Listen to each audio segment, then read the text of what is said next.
Hello everyone, today we will start new chapter of geography, chapter number 6, human resources.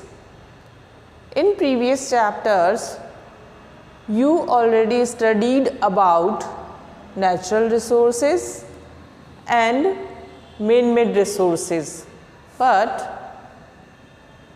do you know how it is converted? Valuable इसको कैसे बनाया जाता है?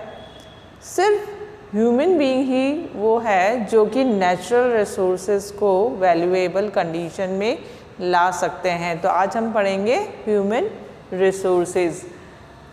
Only human can change it into valuable resources when he has knowledge, skill and technology.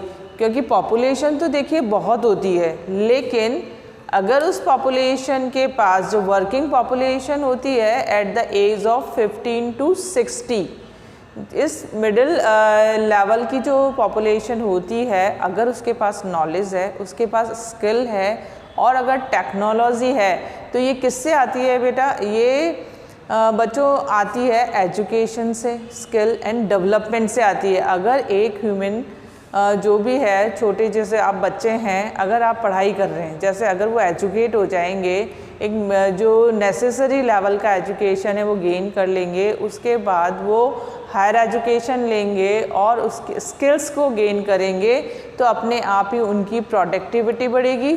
Self productivity develop होने के साथ ही वो क्या करेंगे? सोसाइटी, एंड देन सोसाइटी किस में करेगा? नेशन को डेवलप होने में हेल्प करेगा।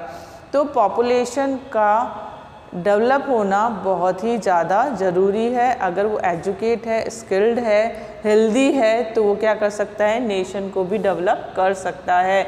तो ये बहुत ज़रूरी है। जैसे डेवलप्ड कंट्रीज़ हम पढ़ते हैं, तो वो डेवलप्ड क्यों हैं? क्योंकि वो वहाँ की जो पॉपुलेशन है वो खुद डेवलप है, इसी वजह से वो डेवलप्ड है। It is the people who use the natural resources of country, produce goods and provide services to the people. अभी देखिए, जो क्वालिटी ऑफ ए कंट्री हम मानते हैं वो किससे मानते हैं? ह्यूमन रिसोर्स से। जो क्वालिटी ऑफ ए कंट्री है वो किसके थ्रू है? Knowledge, skill and technology. अगर ह्यूमन बीइंग के पास ये तीनों चीज़ें हैं तो वो क्या कर सकती हैं? अपने आप को भी डेवलप कर सकती हैं और कंट्री को भी डेवलप कर सकती हैं। तो हम क्या मानते हैं? Quality is more important rather than quantity.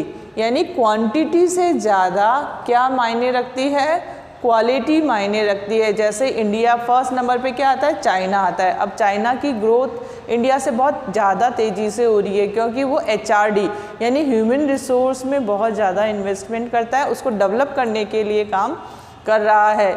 जबकि ऐसा नहीं है कि इंडिया में ऐसा नहीं हो रहा है, लेकिन हमारे यहाँ की जो वर्किंग पॉपुलेशन है वो एजुकेटेड नहीं है, वो स्किल्ड नहीं है। क्यों? क्योंकि ये जो हमारा देश है वो कैसा है? एग्रीकल्चरल बेस्ड कंट्री है। यानी पहले यहाँ पे लोग क्या करते थे? खेती करते थे। एग्रीकल्चरल होने की वजह से जो उनका रुझान है, उनकी जो कह सकते हैं कि रुचि है, वो पढ़ाई में नहीं है। वो सब लोग क्या करते हैं? अभी भी गाँव में फील्ड्स पे चले जाते हैं। तो इसी वजह से ज़्यादातर वर्किंग पॉपुलेशन अभी तक भी एजुकेट नहीं होने की वजह से हमारी ग्रोथ रेट चाइना से कम है। तो इसी वजह से अगर एक कंट्री डेवलप है तो वो इसका मतलब क्या है? क्वालिटी ऑफ पॉपुलेशन अच्छी है। और अगर वहाँ पे डेवलपमेंट नहीं है या स्लो डेवलपमेंट है तो क्वांटिटी तो ज़्यादा है, लेकिन वहाँ की पॉपुलेशन की क्वालिटी अच्छी नहीं है। नेक्स्ट टॉपिक हम डिस्कस करेंगे डिस्ट्रीब्यूशन ऑफ वर्ल्ड पॉपुलेशन। यानी वर्ल्ड पॉपुलेशन किस तरह से डिस्ट्रीब्यूटेड है। Human resource varies in number in different parts of the world. Some part of the world are densely populated. कई देश तो ऐसे हैं जो बहुत ज़्यादा जहाँ लोग रहते हैं, और कई कंट्रीज़ ऐसी हैं जहाँ पे पॉपुलेशन बहुत ज़्यादा नहीं है।